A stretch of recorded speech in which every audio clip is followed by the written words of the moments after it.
What's the most disrespectful thing you've done to a teacher? In 7th grade, I had this English teacher named Mr. Harmon.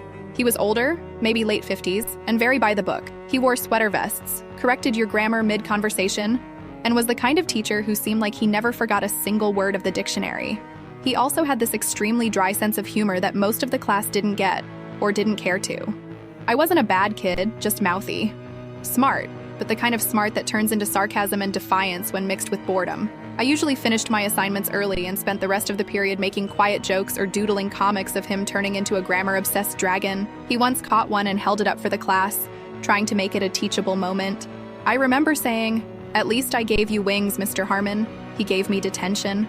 A few weeks later, we were assigned this group project on literary devices.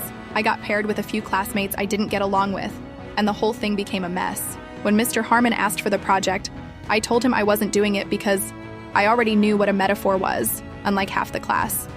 He sent me to the office for disrespect, and I got 2 days of in-school suspension. But that wasn't the worst part. The worst part was about a month later. We were reading To Kill a Mockingbird, and he gave this really heartfelt lecture about empathy. It wasn't in the book. He was talking about how he'd grown up with a stutter, and how his high school English teacher had helped him through it. The class was quiet. I made eye contact with him once, and he quickly looked away. That night, I wrote out an apology on a loose sheet of notebook paper.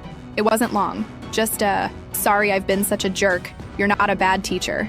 I folded it up and put it on his desk before class. He never brought it up, but after that, he let me stay after class and borrow his private collection of books.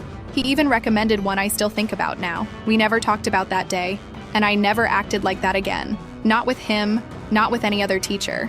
But I still think about it sometimes. How a moment of arrogance almost made me miss out on one of the few teachers who actually cared. It was the most disrespectful thing I ever did to a teacher. Not because I got detention or because I talked back, but because I almost let my pride stop me from seeing the person behind the role. And for a little while, I think I made someone feel small for no good reason.